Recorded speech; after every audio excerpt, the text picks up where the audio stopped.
aniversário da casa, né? Obrigado aos que nos acompanham pelas redes sociais, pela internet. Então hoje o assunto, o tema que nós escolhemos para apresentar e discutir, né, é um dos pontos mais essenciais da doutrina espírita, né, e também um dos pontos mais intrigantes, como a Marisa gosta de dizer, pelo fato de ser ainda muito mistificado, ainda muito desconhecido por muitas pessoas, né? E por ser também uma coisa que, em alguns casos, até amedronta as pessoas, né? Que é a nossa querida mediunidade, que eu chamei aqui na aula de hoje de um dom natural. Um dom natural. Quem aqui é médium? Levanta a mão, pode levantar a mão, quem é médium aqui? Todo mundo tem que levantar a mão, né, gente? Todo mundo aqui é médium, de uma forma ou de outra. E uma das principais questões referentes à mediunidade e aos médiums começa aí, que a maioria das pessoas acham que o médium é só aquele que, numa reunião mediúnica, né, faz a intermediação entre o espírito e o plano físico, e se comunica de alguma forma, né? Ou através da escrita, ou através da fala, da psicofonia. Quando, na verdade, hoje, nós já temos mais do que informações e razões suficientes para ter certeza de que todos temos mediunidade.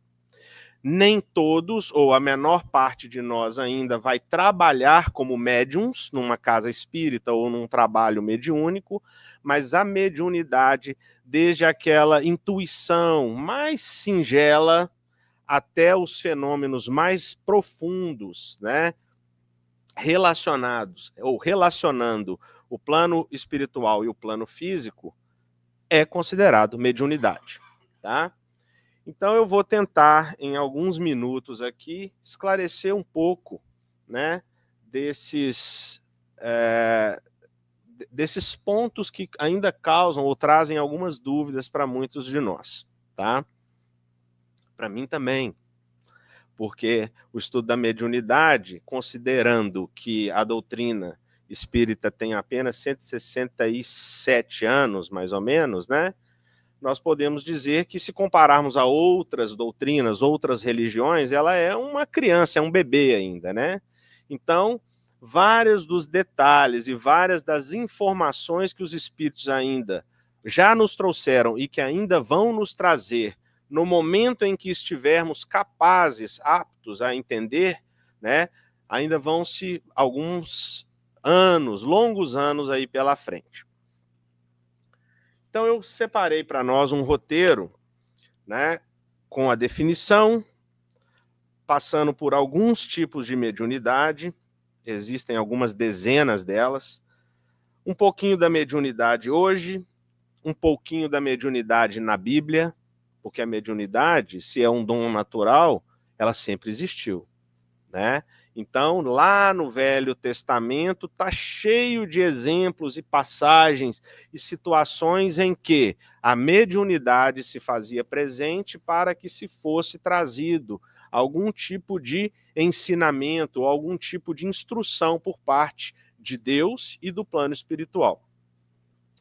O dom natural, um histórico também breve, algumas maravilhas da mediunidade e a gente faz a conclusão, tá ok? Já fiz essa pergunta, né? E é o primeiro ponto de reflexão que eu trago como convite para todos nós hoje. Todos nós somos médiums? Todos nós somos médiums. Basta você, né, se lembrar de momentos em que uma intuição te salvou de alguma enrascada ou te colocou no caminho certo que você precisava na tomada de decisão, que você vai se lembrar e ter certeza de que havia ali espíritos que estavam mais ou menos te orientando, te sugerindo que aquela decisão fosse tomada. E nós temos, além de guias e mentores, protetores, guias espirituais, nós temos uma quantidade enorme de espíritos afins, quer sejam aqueles que foram da nossa família algum dia, daqueles que foram da nossa família nessa existência e já desencarnaram e têm um afeto, um sentimento de proteção e têm condição de nos auxiliar, né? E nós temos também vários espíritos, tá? Acreditem, que simplesmente afinizam conosco pelo fato de, num dado momento, você ter proferido uma oração para um ente querido dele ou numa situação de enfermidade e ele simplesmente, né, quer retribuir de alguma forma essa proteção, esse auxílio, na medida do possível. Nenhum deles vai tomar decisões por nós, mas eles vão estar perto de nós e fazer o possível para que nós possamos tomar as melhores decisões, tá? Então, a mediunidade, como o próprio termo, né, nos indica, o médium é o meio, é o intermediário. A mediunidade ou a canalização designa a alegada comunicação entre humanos encarnados e espíritos humanos, né? Porque a única diferença entre nós, humanos encarnados, para o espírito desencarnado, né, é a vibração, né? É a condição de estarmos no corpo de matéria e a condição de estarmos livres do corpo. Mas somos todos os mesmos homens e mulheres, crianças, senhores e senhoras, simplesmente em situações de materialidade diferente. Ou a manifestação espiritual via corpo físico que não lhe pertence. Então, quando nós temos um médium recebendo a influência ou a aproximação, o acoplamento mental de um espírito desencarnado, ele se comunica ou ele se manifesta com os seus pensamentos, as suas opiniões, os seus conhecimentos através do corpo do médium. Em níveis diferentes, né? Mas através do corpo do médium. Divaldo, nosso querido Divaldo, que deixou o corpo recentemente e que certamente vai ter muito trabalho já esperando por ele no plano espiritual, né? Sempre nos alertou que mediunidade é trabalho, é responsabilidade, tá? É por isso que mesmo que em qualquer condição, em qualquer situação, e eu brinco muito aqui, né? Já falei várias vezes que ser espírita é muito difícil, né? Porque quando nós conhecemos a doutrina espírita e somos convidados à fé raciocinada, ao discernimento e ao conhecimento da verdade, nós não estamos mais, né, na condição de sermos hipócritas, de querermos dar jeitinho nas coisas, porque mesmo sozinhos, conosco mesmos, nós temos que lembrar que estamos rodeados de espíritos. E esses espíritos nos tomam muitas vezes como referência, né? Na ignorância deles para questões que nós podemos contribuir e ensinar, né? Na sabedoria deles, na nossa ignorância, com a intuição de melhores ações e de melhores tomadas de decisão. Mas não dá mais para eu achar que posso fazer ou pensar em qualquer coisa, principalmente que vá contra a lei divina, e achar que não estou sendo observado.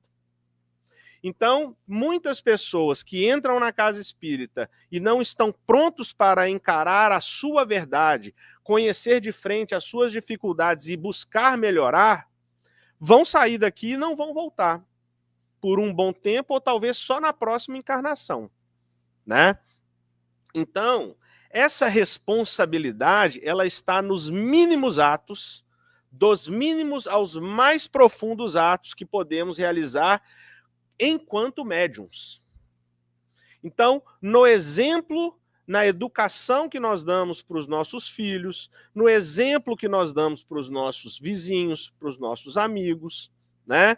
Muitas vezes eu não vou convencer ninguém de ser, de compadecer de alguém, de ser caridoso com alguém, de amar o próximo. Eu não vou convencer isso simplesmente através das palavras, dizendo que porque Jesus ou porque fulano falou, mas eu vou convencer no momento em que eu ajo e sirvo de referência prática para aquela pessoa.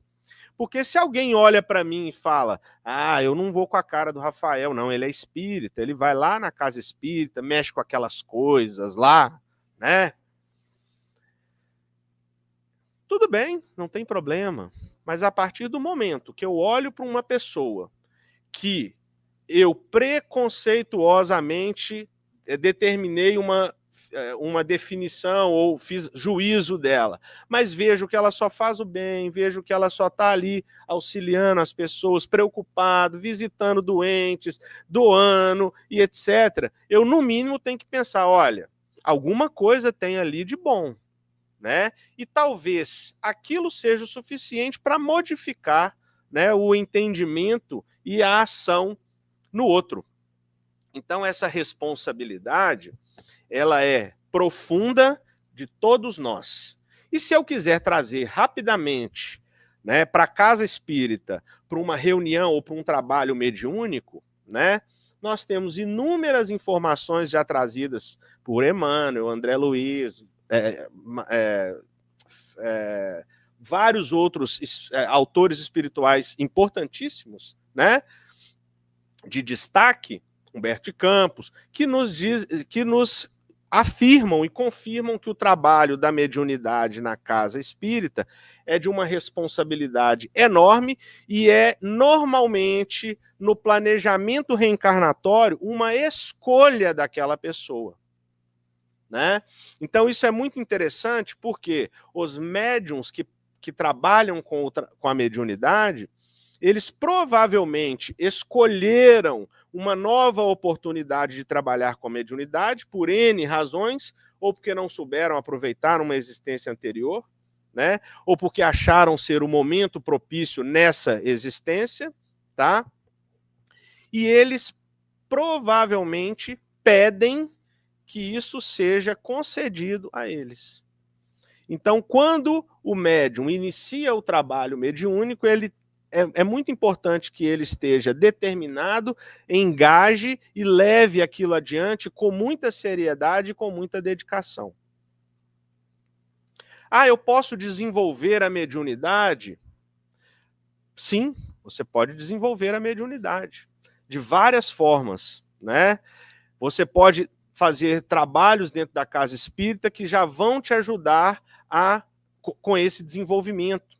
E a principal ferramenta do desenvolvimento da mediunidade se chama estudo. Existem inúmeras obras, a começar pelas obras básicas, né? O Livro dos Médiuns, por exemplo, o Evangelho, e isso tudo é ferramenta que pode te colocar, talvez, no caminho do trabalho mediúnico, se você assim tiver a intenção. Não é muito comum, não é muito o normal das pessoas, né? O normal é o médium que já está claramente, né, direcionado para o trabalho, querer se desviar porque está com medo, porque não acha que tem condição e porque não quer se comprometer com esse tipo de atividade. Então, é responsabilidade. E existem vários tipos de mediunidade, inúmeras, né, de variadas formas, e que desde que o mundo é mundo, desde que estamos aqui, né, como homens encarnados, né, essas manifestações e esses mecanismos já estavam disponíveis. Mas eu vou listar aqui algumas delas.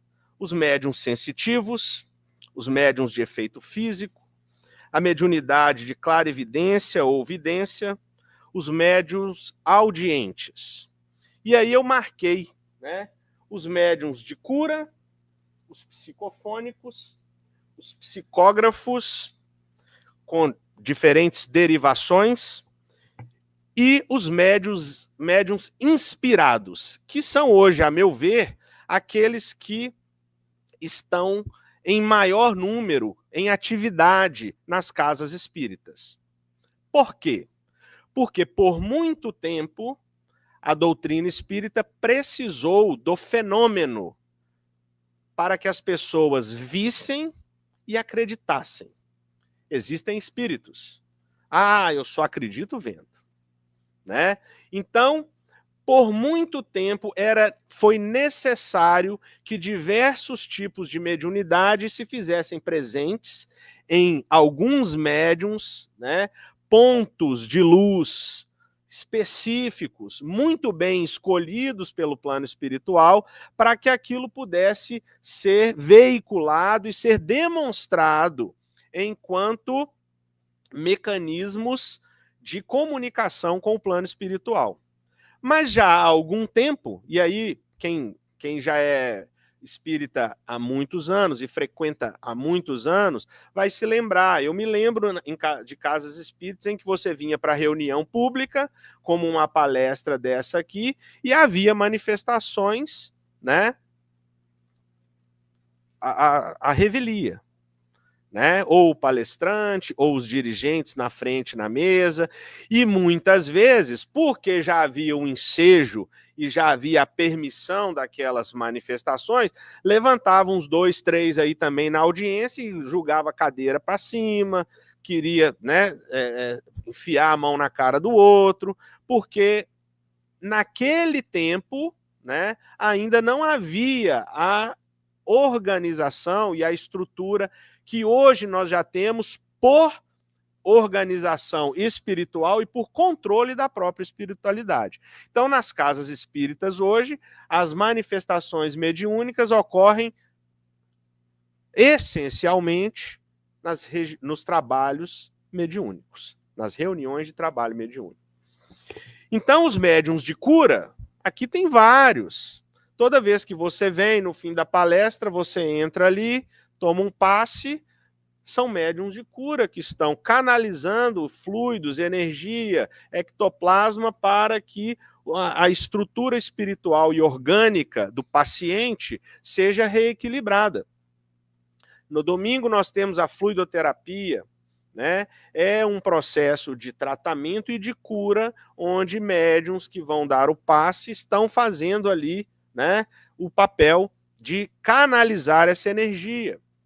Nós temos algumas casas que fazem cirurgias espirituais, que é um outro tipo de tratamento de cura, um pouco mais profundo e para casos mais específicos.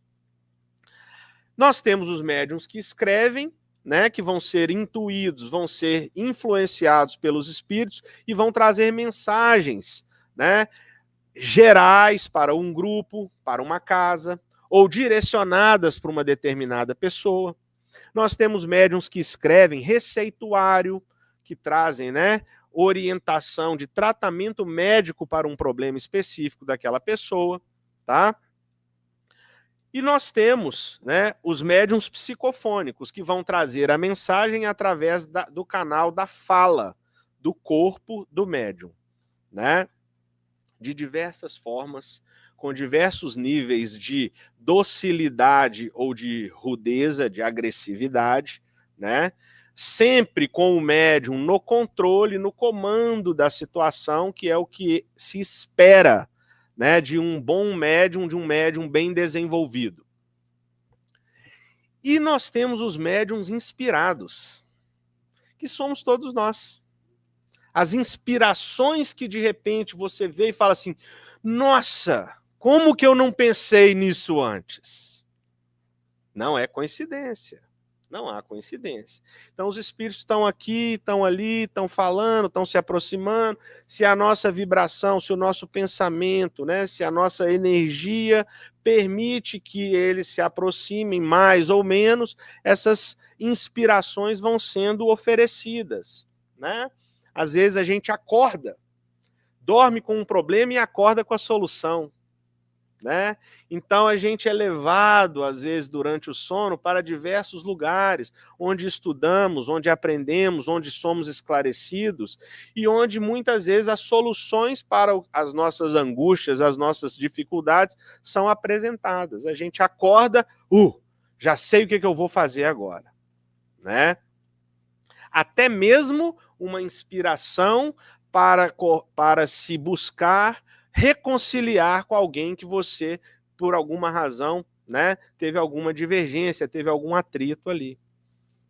Jesus falou: vai e reconcilia-te com o seu irmão enquanto você está aqui.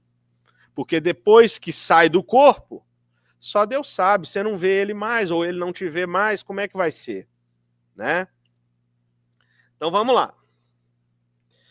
Então, o plano espiritual existe, é um fato. A mediunidade existe, é um fato, é um dom natural, né? Então, essa crença no plano espiritual, na existência dos espíritos e na imortalidade da alma, que vai possibilitar que nós tenhamos essa comunicação entre os dois planos. Que, na verdade, né? Na verdade, isso aqui é um estágio da vida. E a vida real está do lado de lá, no plano espiritual. Né? É muito interessante que é mais fácil para nós temermos os espíritos e o plano espiritual por apego às questões materiais que estão hoje nos envolvendo aqui. Né?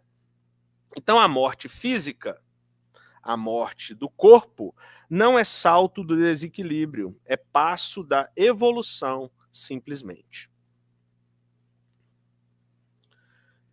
Existem razões para crer? Milhares, diversas, né? Jesus, em João, capítulo 18, versículo 36, nos disse: o meu reino não é deste mundo. Se o meu reino fosse deste mundo, pelejariam os meus servos para que eu não fosse entregue aos judeus. Mas agora o meu reino não é daqui. Então, assim, todo o sofrimento, toda a saga, né, o legado de Jesus e por tudo que ele passou, né, como o maior espírito mais evoluído que pisou aqui na Terra. Eu estava vendo hoje o Jorge Elahá falando o seguinte: qual que é a nossa distância para Jesus? Há 4 bilhões e meio de anos, ele já era o governador da Terra. E nós éramos algas unicelulares. Essa é a distância, para a gente ter uma ideia. Né? Então, hoje nós ainda estamos aqui, ele é o governador da Terra, nós já progredimos absurdamente, né? Mas estamos no caminho. Né? Estamos no caminho. E ainda, nos tempos de Jesus, nós temos que lembrar, né, dos demônios e as curas que o próprio Cristo e os seus apóstolos promoveram.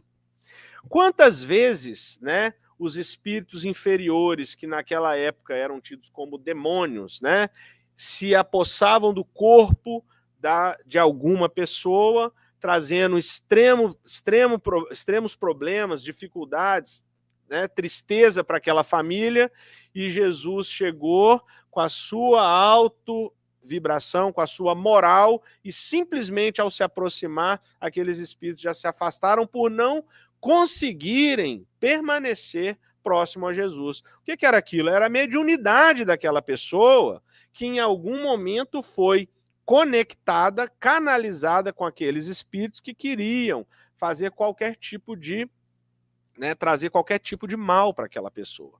Né? No Velho Testamento, nós temos as profecias, diversos profetas, e nós temos principalmente a intercessão de Deus junto a Abraão e Moisés.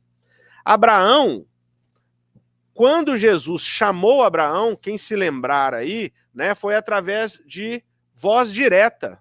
Voz direta é um tipo de mediunidade raríssima, principalmente nos tempos de hoje, mas é simplesmente, eu brinco, né, que Abraão ou era muito doido, né, ou ele confiava demais, ele tinha fé demais. Porque ele estava lá num belo dia com as ovelhas e de repente ele ouve um estrondo, uma voz, e fala: vai, sai e anda, que eu vou te levar à terra, eu vou te dar a terra prometida e as suas gerações vão tomar conta da terra. Imagina, num lugar, no meio do nada, sair andando, né? E Sara ainda perguntava, quando a gente vê aí nas obras, né, que relatam, né, para onde nós vamos, o que está acontecendo, o que foi? Não, ele falou para a gente andar, vamos embora que vai chegar, né? E depois Moisés, efeito físico, escrita direta, as tábulas dos 10 mandamentos aparecem cravadas com os mandamentos no Monte Sinai. E Deus fala: desce, leva e entrega isso para o seu povo e fala que essa é a lei. Mediunidade. Mediunidade. Tá? Nós temos o cristianismo primitivo, onde na igreja primitiva, depois da crucificação de Jesus, todos os apóstolos, todos os discípulos dos apóstolos andaram em todas as direções, fundando as igrejas, pregando o evangelho e também curando da mesma forma que Jesus curou. Mediunidade. Nós temos a Casa do Caminho e todos os núcleos cristãos que foram fundados em Tessalônica, em Éfeso, em Corinto, né? Todas as igrejas, todos esses lugares recebiam pessoas necessitadas e promoviam curas, faziam reuniões e havia manifestações naquelas reuniões. Mediunidade. E, finalmente, inumeráveis e indescritíveis exemplos no espiritismo e nas obras espirituais.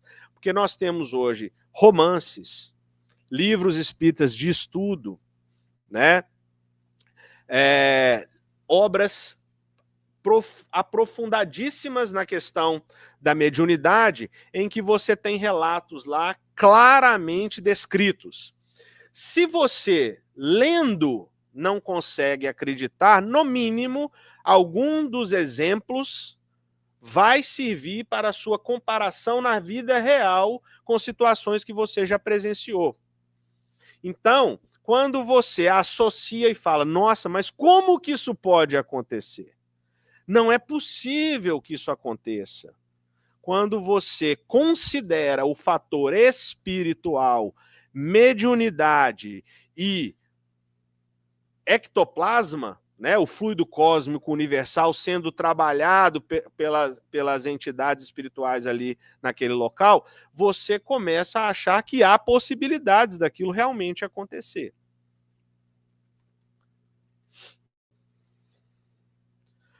No Livro dos Espíritos, Kardec faz uma introdução primorosa definindo alma, os primeiros passos da doutrina e o papel dos médiuns nas comunicações.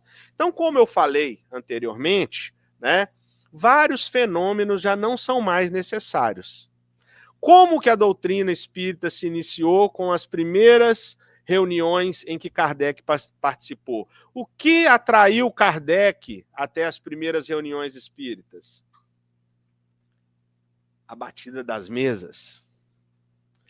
Kardec, né, não era religioso, Kardec era cientista, mas a batida das mesas chamou a atenção dele, por quê? Porque ele conhecia o magnetismo. Então, para ele, era possível que aquelas batidas de mesa se dessem, porque o magnetismo já era uma coisa conhecida. E o magnetismo, a energia das pessoas ao redor daquela mesa, poderia estar influenciando a mesa a fazer o movimento, a girar e a bater. Então Kardec vai. Deixa eu conferir isso aqui. Só que ele começa a perceber que havia um princípio inteligente. Então a mesa, por mais que ela pudesse bater através, né, do magnetismo, ela não podia dar respostas inteligentes e precisas sobre as perguntas que eram feitas. E aí, então, aquelas batidas passam a fazer um sentido. Há uma força inteligente por trás desses movimentos. Então, nós tínhamos as mesas girantes. Agora, imagina uma mesa levantar, girar, bater, se movimentar por essa sala, né? Há 160 anos atrás, para a maioria de nós, era um objeto de loucura, né? Mas o mais interessante é que, desde então, o mecanismo mediúnico foi sendo aprimorado. Depois de um tempo, não era mais a mesa que respondia às perguntas, era uma cesta com um lápis. Depois era só o lápis, né? Então, vai havendo um refinamento da técnica mediúnica e hoje em dia, né, você tem o médium com o lápis escrevendo, há um acoplamento do espírito de diferentes formas ou completamente intuindo e influenciando o médium, ou apenas por intuição, uma conexão mental, e o médium vai escrevendo as coisas que vão sendo faladas para ele ali, né? Mas há um refinamento do mecanismo.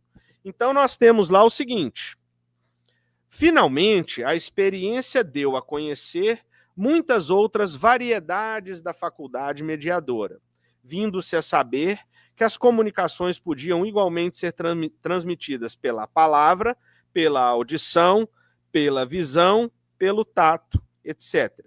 E até pela escrita direta dos espíritos, isto é, sem o concurso da mão do médium nem do lápis. Nem do médium, nem do lápis. Você estava na reunião mediúnica, o papel aparecia escrito. Ou dentro da gaveta, né? Acredite se quiser. Hoje, né, nos tempos mais recentes, por muito tempo a mediunidade foi incompreendida, mal entendida e ou marginalizada, discriminada. Vou abrir um parênteses e contar rapidamente para vocês aqui. Eu sou espírita há 25 anos. Eu me tornei espírita aos 20 anos. Sim, eu vou fazer 45 já, tá? Eu sou de Belo Horizonte, eu nasci numa casa ao lado de um grande centro espírita de Belo Horizonte. E eu só entrei lá pela primeira vez aos 20 anos de idade, porque a minha vida inteira, o que eu ouvi dizer que acontecia ali, me fazia, juro para vocês, atravessar a rua para não passar na porta. Naquele tempo, então, olha, eu já estou podendo falar naquele tempo, hein, gente? Olha, que situação, né? É uma coisa louca, maluca isso. Olha o nível da ignorância, né? Então, ignorância é isso. Ignorância é isso. Ignorância é eu viver 20 anos, né? Acreditava em Deus, acreditava em Jesus, ia à igreja católica, fiz primeira comunhão, etc, e etc, e etc. E num determinado momento, achar que não tinha mais todas as respostas que eu precisava. E num momento de dificuldade, porque é pela dor que a gente vai atrás da solução, do remédio, né, do medicamento. Num momento de dificuldade, eu decido, né? Sabe aquela história assim, pior que tá, não fica. Deixa eu entrar ali para ver. E simplesmente descobri que a minha vida toda eu perdi aquele tempo. Sem ressentimento, sem, né? Mas eu podia ter sido melhor há mais tempo, né? Então, isso é muito interessante, porque naquela época, não podia ficar falando, isso há 25 anos atrás apenas, Tinha lugares que você não podia falar da casa espírita, que você frequentava a casa espírita, estava indo na reunião, tomando passe, né? Era extremamente marginalizado. Dependendo do círculo de conversa em que você estava, gerava briga, né? E eu, por um bom 5 anos, ou 10 talvez, nem falar que eu era espírita eu tinha coragem. Agora, hoje, não. Já há um bom tempo, não. Né? Eu bato no peito, sou espírita, dou palestra na casa espírita, trabalho na casa espírita, faço o que for preciso. E respeito a sua casa também, não tem problema. Mas você está convidado aí o dia que quiser. Eu trago um monte de gente aqui. Né? E me disponho, quando ele fala, vem com muito cheio de mas eu, não, mas eu te busco lá, mas não tem problema, não, eu vou lá, eu te apresento, tem a Marisa, tem o Ayrton, tem a Carol, tá? Tem um monte de gente boa lá. Ainda há muito preconceito, né? Então, o tempo e a grande contribuição de grandes espíritas transformaram o mundo e tornaram inevitável a crença no mundo dos espíritos. E hoje, cabe a nós espíritas levar a todas as pessoas. Eu não quero convencer ninguém a vir para a casa espírita, né? Eu só quero esclarecer e poder discutir, debater de que é um fato que a morte não existe e que o espírito é imortal. Então tem gente que me pergunta, você tem medo de morrer? Não. Hoje eu não tenho medo de morrer, não. Eu tenho medo de deixar, né, minhas filhas, minha esposa, mas desde que numa situação tranquila, organizada, aquelas... E já educo as minhas filhas desde cedo de que a morte não existe. Né? Todas as pessoas, uma tem 9, outra tem 12, todas as que partiram na nossa família nesses 9, 12 anos foram né, continuam vivendo, estão conosco, vamos orar, vamos lembrar das coisas boas e etc, e agradecer. Teve uma vida boa, tal, e assim por diante. Isso facilita tanto, gente, né, na cabeça das crianças, que a gente não faz ideia, né? A minha menor, ela morre de medo que eu morra.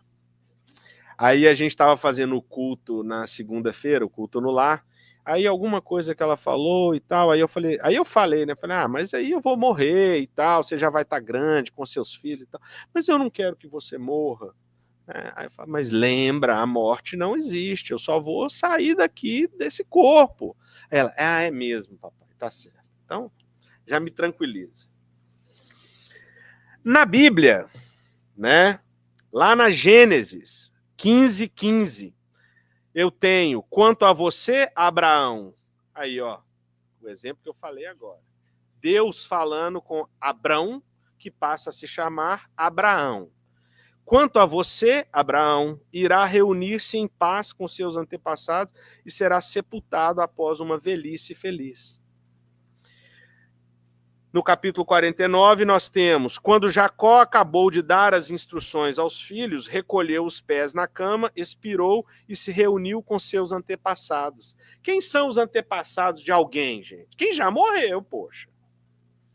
Então aqui, lá na Gênesis, nós temos exemplos de que a vida é eterna, que a reencarnação é possível, que o espírito não morre e se reúne com os antepassados. Javé, em Deuteronômio, Javé, seu Deus, fará surgir dentre seus irmãos um profeta como eu em seu meio e vocês o ouvirão. Então, outro exemplo aqui de um fato de que eu voltarei. Eu vou voltar lá na frente como um profeta. Amados, não acrediteis em qualquer espírito, mas examinai os espíritos para ver se são de Deus. Essa estava lá, né, no livro de Jó, e Jesus falou, e Kardec falou isso também nos primórdios da doutrina espírita, né? Tome cuidado, preste atenção para ver a comunicação do espírito para você entender qual que é o nível, o calibre de elevação do espírito. E nós temos o exemplo do Pintacilgo, né? O famoso exemplo do Pintacilgo. Em Marcos, agora já no Novo Testamento, por isso vos digo que tudo o que pedirdes, orando, crede que o recebereis e tê-lo eis. É aquela velha história de que quando você pede, deseja, tem fé, confia, você movimenta fluidos universais que já começam a realizar aquela sua intenção. Em Lucas, capítulo 9, 41, nós temos, e Jesus respondendo disse, ó geração incrédula e perversa, até quando estarei com vocês e terei que suportá-los? Quando Jesus se depara com a falta de fé dos seus próprios apóstolos. E em Mateus capítulo 9, versículos 18 a 22, nós temos, enquanto lhes dizia isso, certo líder que havia se aproximado, curvou-se diante dele dizendo, é aquela história da filha que morre, né? A filha do... Minha filha já deve estar morta, mas venha e ponha a sua mão sobre ela e ela voltará a viver. Então Jesus se levantou e com seus discípulos o seguiu. Nisto, uma mulher que por 12 anos sofria de um fluxo de sangue, se aproximou dele por trás e tocou na borda de sua roupa, pois dizia a si mesma, se eu apenas tocar na sua roupa, ficarei boa. Jesus se virou e ao vê-la disse, coragem, filha, a sua fé fez você ficar boa. E a partir daquele momento a mulher ficou curada. Esse episódio, né, nós temos aqui duas coisas importantíssimas.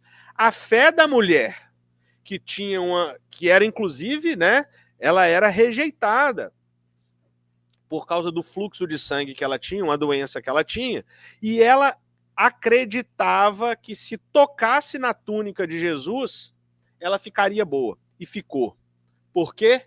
Fluidos do Cristo que se transportaram através, né, daquele toque e fizeram com que ela ficasse curada.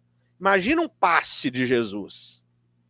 Imagina um passe de Jesus, gente, né?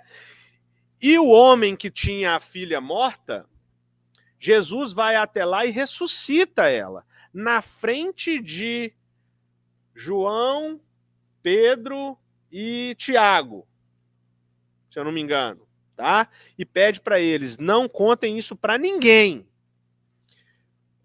Mas vejam que esse homem aqui tem mais fé que vocês, porque ele me levou, foi até mim, me trouxe até aqui, acreditando que eu tocaria na filha e a filha se levantaria.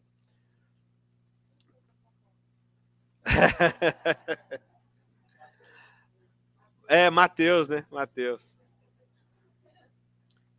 Então, pessoal, é um dom natural. Somos criaturas e filhos de Deus. Somos espíritos dotados de inteligência. Hoje, mais do que nunca, temos acesso a informações referentes ao espiritismo, à doutrina, à mediunidade, ao plano espiritual e etc. Né? Somos espíritos imortais. Essa é a parte mais difícil, porque a gente ainda tem muito medo da morte. Né? É difícil para nós conceber que, na verdade, eu acho que o medo maior é da dor que a gente vai sentir antes de morrer. Vai ser, né? O que vai ser? O que vai ocasionar? Né? É, exato. É só morrer para saber, né? Olha o número 4. Nós temos o suporte de amor e benevolência dos espíritos superiores. Temos todos os ingredientes e oportunidades a nosso favor. E eu tomei a liberdade, né, de arriscar dizer aqui que a mediunidade hoje já é conhecidamente um fator biológico. Então, nós estamos encarnados nesse corpo aqui, com DNA humano, tem canal mediúnico aqui de todo tipo. Uns mais ou menos apurados, uns mais ou menos refinados, uns mais ou menos definidos para o trabalho nessa encarnação. Agora, eu conheço casos de que isso é muito interessante, né? Porque às vezes o caminho da pessoa, inicialmente ou por um tempo de vida, não leva ela para o centro espírita. Mas quando leva, eu conheço pessoas que, ao se iniciarem na doutrina, desejaram se tornar médiums e se tornaram. Provavelmente era uma concessão desde a reencarnação, o plano reencarnatório, ou já era um combinado desde o plano reencarnatório para que naquele momento viesse a aflorar e amadurecer o trabalho. Ah, como é que você se tornou médium? Eu desejei muito. Ah, mas foi aonde? Antes de encarnar? Não, foi aqui mesmo. Eu desejei por anos trabalhar numa casa espírita, na reunião mediúnica. Mediunidade e moral são extremamente necessários que andem junto. Porque, como eu já comentei anteriormente, né, você vai estar em contato com muitos espíritos ignorantes e sofredores. E a sua palavra, o seu exemplo, né, o que você tem para oferecer para eles de positivo tem que estar baseado em um pilar de moralidade. Para que você vai oferecer algo que não presta para um espírito que já está em sofrimento? Não faz sentido. Então, a lapidação da moral é um exercício que o médium precisa fazer frequentemente. E vai cair, vai levantar, vai cair, vai tropeçar, vai levantar, mas ele tem que ter essa noção de que precisa sempre estar caminhando, né, o mais reto possível. Qual é o chamado de Jesus e da doutrina espírita para todos nós, então? Fé. Fé, confiança. Porque quando você acredita, você se conecta e você tem certeza de que pode ser ouvido, que pode ser atendido, de que a intervenção do plano espiritual é, às vezes, decisiva na nossa vida, e que, às vezes, não alcançar determinada graça não é porque Deus não quer ou está te punindo ou porque você não merece, mas é simplesmente porque não é a hora ainda, mas você continua acreditando e confiando que na hora certa isso pode acontecer, sem se rebelar, sem se revoltar, sempre resignado e cheio de esperança. E aí eu trouxe aqui um breve histórico para a gente entrar na fase final, que é o seguinte. A Casa do Caminho, como eu já comentei, logo após a crucificação de Jesus, se torna em Jerusalém o principal centro de atendimento dos sofredores. Os doentes, os que têm fome, os abandonados, as viúvas, né, os órfãos. Então, todo esse tratamento foi feito ou destinado a essas pessoas através da mediunidade, né? Quando não pelo elemento material, né? Mas principalmente pela mediunidade dos trabalhadores ali, né? Eu coloquei aqui o exemplo do profeta Ágabo, né? Que era clarividente e trouxe várias mensagens importantes, entre elas quando ele encontra com Paulo, e ele pega o cinto de Paulo e encena, mostrando para Paulo que ele ia ser preso em Roma, ele ia ficar preso em Roma. Então, ele estava trazendo uma mensagem através da instrução que ele recebeu do plano espiritual. É um profeta. João, na casa de Apolônio em Éfesos, certa vez, eu não sei se eu vou conseguir ler o trecho como eu gostaria, porque eu falo demais. Este livro é uma beleza, né? Inácio de Antioquia, tá? Esse livro conta a história de Inácio de Antioquia, naturalmente, né? Mas porque Inácio foi discípulo direto de João. E então tem narrativas excepcionais da vida de João Evangelista aqui. E uma delas é essa que eu coloquei ali, porque a igreja de Antioquia tornou-se uma grande igreja. E ela foi fundada e começou a crescer, né? Então, muitas pessoas foram se dirigindo para lá. E num certo momento, Manahem, que era o líder religioso principal daquela região e um dos responsáveis, um dos primeiros cristãos responsáveis por fundar a igreja de Antioquia, organizou um encontro com os principais nomes da região, comerciantes, as pessoas muito ricas, as pessoas que transitavam por vários lugares, e ele queria apresentar o evangelho de Jesus para aquelas pessoas.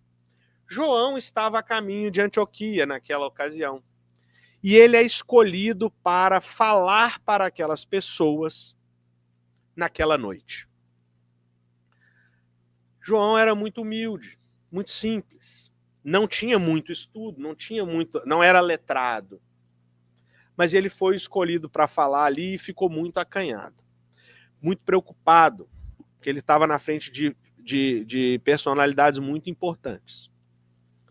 Aí, na hora que a palestra vai se iniciar, aproxima-se de João Tiago, seu irmão, que já havia desencarnado, e diz para ele: fique tranquilo, meu irmão, tá tudo bem, tá tudo certo. Você vai ter aqui o auxílio de alguém hoje para falar para essas pessoas. Tinha gregos, romanos, tinha pessoas de várias regiões. E naquele momento, Sócrates,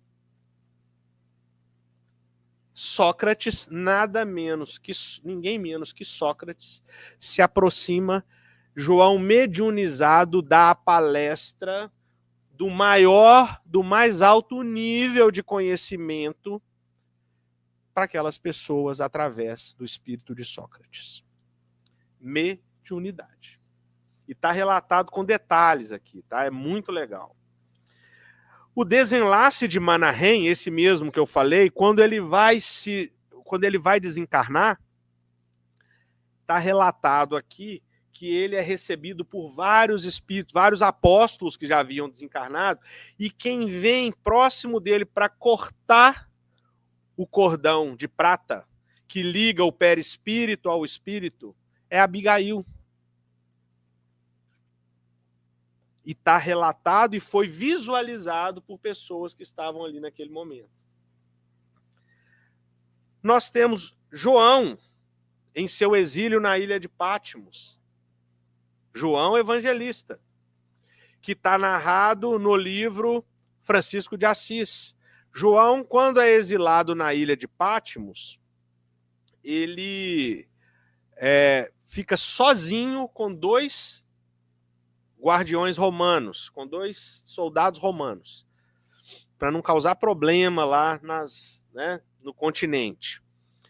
E ele, no livro Francisco de Assis, relata uma série de episódios de mediunidade maravilhosos. Ele se encontrava frequentemente com os outros apóstolos, ele se encontrava frequentemente com Jesus, e ele falava a língua da natureza, que eu vou contar para vocês daqui a pouco aqui, tá? Nós temos a irmã Blandina, que lá no livro Ave Cristo, depois no livro Memórias de um Suicida, né? E que depois encarna, na sua última encarnação, como Meimei, né? Ela já era responsável lá em Antioquia pela evangelização infantil. No plano espiritual, ela continua evangelizando as crianças desencarnadas. E nós temos um outro ponto importantíssimo também, histórico de ser comentado, que é o fato de que a mediunidade e a reencarnação sempre foram autorizadas e sempre foram objeto, né, de discussão da igreja primitiva, do cristianismo, até que em 553 o imperador, né, romano Constantino, ele decide que não se pode mais falar em reencarnação e em mediunidade. Então, a partir dali, que a comunicação com os mortos fica proibida, por questões também que dá outra palestra que eu não vou entrar em detalhes aqui agora. Mas, rapidamente, só para não ficar no ar, a reencarnação era um problema para os governadores, os líderes, porque não havia como subjugar o povo. Porque se houvesse uma outra oportunidade de você expiar as suas faltas e os seus pecados, né, você não precisava andar na linha naquela encarnação. Você não precisava se submeter a tudo que era imposto e vinha de cima para baixo, da igreja para baixo. Então eles acabam com essa história para que possam colocar, né, um cabresto mais curto na população e nos fiéis. Faz sentido, né? E para fechar, maravilhas da mediunidade. Exemplos incontestáveis. Eu trouxe aqui um exemplo de Ave Cristo, que é a hora em que Apio Corvino está morrendo.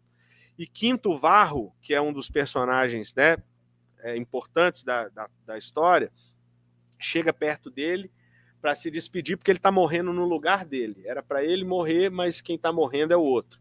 E aí Apio Corvino fala para ele: não chores. Quem te disse que a morte possa representar o fim? Muitos companheiros nossos já vi sob a coroa da flagelação gloriosa. Todos partiram para o reino celeste, exaltando o mestre da cruz, e enquanto os anos me estragavam o corpo, muita vez indaguei por que razão vinha sendo poupado. Muitas pessoas muito idosas têm esse dilema, né? Você conversa com elas e elas falam: eu não aguento mais ficar aqui, por que eu ainda estou aqui? Por que não me leva logo, né? Temia não merecer do céu a graça de morrer em serviço. Eles eram pregadores do evangelho, tá? O Corvino e o Quinto Varro. Todavia, agora estou em paz. Tenho a felicidade do testemunho e, para cúmulo de minha alegria, tem alguém que me ouve no limiar da vida nova. Ele está morrendo e ele fala que está entrando na vida nova. E ele segue: atende às instruções do Mestre, Jesus, e nova luz brilhará em tua alma. E aí ele dá aqui também uma informação interessantíssima. Olha o que ele fala. Em Lyon, né? Em Lyon, muitos de nossos irmãos relacionam-se com os mortos, que são simplesmente os vivos da eternidade. Em nossos ofícios, comunicam-se conosco e amparam-nos cada dia. Em muitas ocasiões, nos martírios, tenho visto companheiros que nos precederam recebendo os que são perseguidos até o sangue. Acredito, pois, que poderemos continuar sempre juntos. Vamos continuar sempre juntos. A igreja, para mim, não é senão o Espírito do Cristo em comunhão com os homens. Então ele está morrendo, está falando que vai entrar na nova vida e que eles continuarão juntos para que ele não se entristeça. E ele faz os relatos de vários cristãos que ele presenciou sendo crucificados, que ele presenciou sendo atacados nas arenas pelos animais e vendo, né, os espíritos vir recolhê-los e levá-los para o plano espiritual. E agora, para fechar, João na ilha de Patmos. Eu tenho que ler isso aqui, porque isso aqui vale a pena, viu, gente? Me perdoe. Certa feita, o vidente de Patmos, que era João, né, passeava pelas encostas da ilha, sentindo a natureza responder a todas as suas interrogações. Conversava animadamente com alguém, esquecendo-se de que estava acompanhado por 2 agentes de Roma que vigiavam seus passos. Por ordem do império. Já que não podiam matar o agente da luz, antena mais apropriada para captar as mensagens do mundo espiritual, que ficasse pelo menos isolado do resto do mundo. Os soldados ficavam sobressaltados, pois João era constantemente visitado pelos velhos companheiros de sacrifícios em todo o movimento cristão. Falava com Pedro, Tiago, Barnabé, Maria, Filipe e tantos outros que o precederam na jornada para o além. Ajudavam-no a melhor compreender os desígnios do Senhor e, por vezes, o próprio Mestre o visitava, travando com ele conversações acerca da vida e do seu apostolado junto aos homens. Foi neste exílio que João escreveu o livro do Apocalipse, que de Apocalipse não tem nada, que a tradução correta é Revelations. Então são as revelações que João recebeu no exílio, principalmente dos outros apóstolos e de Jesus, que ele colocou no livro, no último livro do Velho Testamento. E ainda, mas não era somente isso. João, no exílio, aprendeu uma ciência mais profunda, que somente daqui a algum tempo os portadores de conhecimento espiritual compreenderão. A interpretação da linguagem dos outros reinos. Dos outros reinos. As próprias pedras, descobrira ele, têm vida e respondem ao carinho e ao amor, quando estes se intercalam em sua faixa por hábeis pensamentos e sentimentos cuja tônica dominante é o amor. As árvores sentiam com João alegria e tristeza, dependendo do estado em que o apóstolo se encontrasse, e com elas ele fazia experiência no ambiente solitário que a vida lhe emprestava para viver. Falava para os peixes sobre a vida de Cristo, com mais entusiasmo do que quando discursava para os homens, e eles o ouviam como se tivessem entendimento. Dialogava com o vento e pedia com humildade que levasse sua fala e a de todos os mensageiros do Cristo para os lugares que dela carecessem, para os enfermos e para os aflitos. O vento tinha a felicidade de penetrar lugares em que o homem jamais pensava ser ouvido. E João arrematava deste modo: vento amigo, inspira as almas de bem e tranquiliza as feras humanas. Tu és agente de vida como bênção de Deus.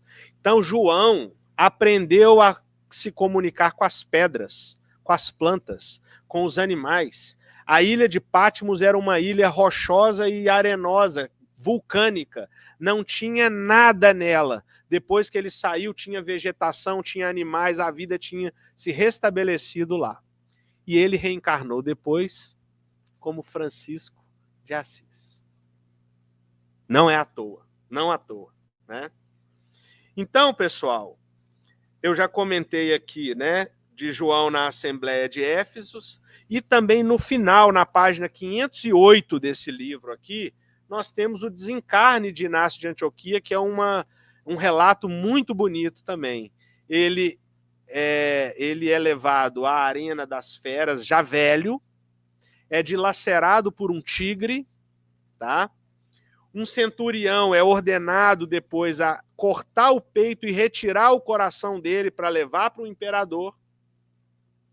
E na hora que o coração é retirado, uma chuva de luz cai no plano espiritual sobre Inácio e sobre todos os espíritos que vieram para acompanhá-lo no plano espiritual. Mas então, qual é a finalidade prática da mediunidade? Mediunidade não é para espírito aproveitar ou aprender com a gente. Mediunidade é para o espírito trazer ensinamentos e experiências para o nosso aprendizado. Cada dia, cada vez mais eu tenho essa convicção. Os espíritos escrevem as obras para alimentar o nosso conhecimento. As mensagens vêm dos espíritos, psicofonia, psicografia, não importa, para o nosso esclarecimento e o nosso entendimento. Então, a importância da mediunidade é ferramenta de crescimento para todos nós.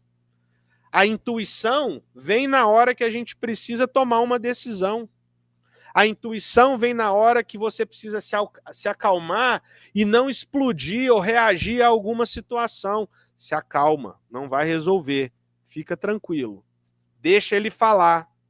Deixa ela gritar. Entre marido e mulher, então, a intuição é o tempo inteiro, né? É full time, né? Deixa ela falar. Ela tem razão, você tem paz. Não é verdade? Então, a mediunidade é para todos nós. Saibamos aproveitar e utilizar para que possamos, subir a escada, nos elevarmos, progredirmos espiritualmente.